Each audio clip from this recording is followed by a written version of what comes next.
Greetings. My name is Sbu Siphamandla, My name is Siphamandla and welcome to our podcast.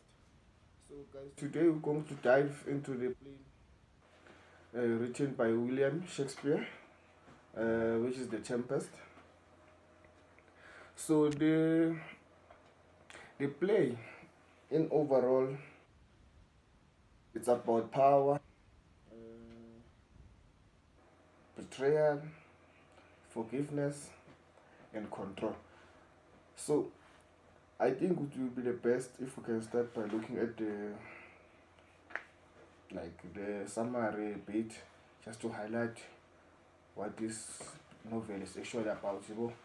So, like at the center of the story, there's a main guy known as Prospero, whom is the rightful joke of the Milan, and whom he was betrayed by his brother Antonio and left stranded on a remote island with his daughter, Miranda. Yeah, it was Miranda. So years later, Prospero uses this magical power to create a storm, which the storm was known as the Tempest, that shipwrecks his enemies on that very same island. The island which was owned by Caliban. Yeah, it was Caliban. So while they were there, Prospero tried to take a revenge on those who wronged him, and he also tested people's loyalty and their character, especially his daughter, as he fell in love with it was Ferdinand, the son of a king of Naples. But in overall, at the end of the play, instead of choosing revenge, Prospero chooses to return home and forgive people and restore order. So, on my side, I will be looking at the aspects of looking at the theme of power and control using the very same novel, which is The Tempest. So, the play The Tempest explores how power is being gained, being used, and sometimes are being abused. So, through different characters, Shakespeare shows that power can control others, power can create conflict, and eventually can lead to forgiveness and restoration. Mm. So, like in overall, Prospero, in the central figure of the play, his magical abilities allows him to manipulate people, to control natural forces, like the example the storm, manipulate events which were happening on that island. Also influence the actions like towards other characters. So his power shows how knowledge through books and his magics can give someone's control, or yeah, can give someone's control over others and even the environment per se.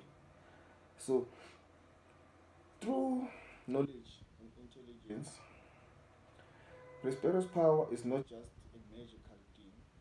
It came from his intelligence and through studying, learning how power works, and then he gained his ability by studying and learning those magical tricks.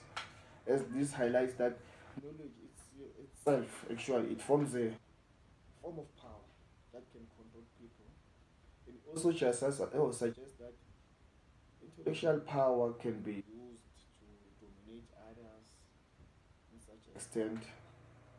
And following that, he also used a control over Caliban, whom is one of the characters in the play. Caliban was what, half human? Yeah, I think something like that. The one who were owning the island before Prospero arrives there with his daughter. So Caliban, as he represents resistance to power, and he believes that the island is rightfully belongs to him. However, Prospero uses his power to enslave him, and this shows how power can be used to oppress and to control others. So this relationship also reflects themes of colonization and ownership, as he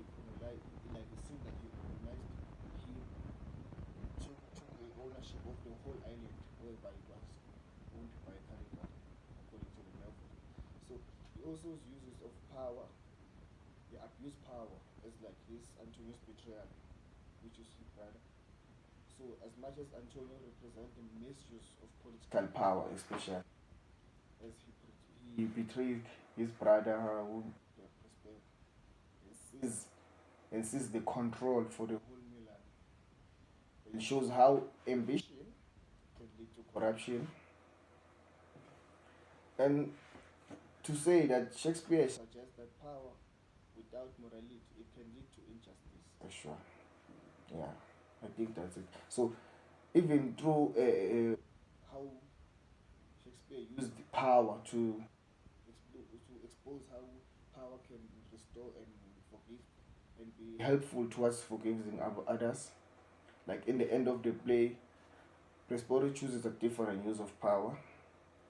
He forgave his enemies, like his brother, instead of taking the whole thing as like a revenge, and restored order and prepared to return where? To Milan. And give this, like, and give up everything, whatever he had, power, magical powers, and which it shows that true power lies in a self-control and reconciliation. So I'll just make this thing like being like a conclusion to sum up whatever what I was saying. I was saying like Shakespeare represents a power as a double-edged sword. Yeah, because it can control and oppress people or even create conflict, but it also can heal and restore in some extent.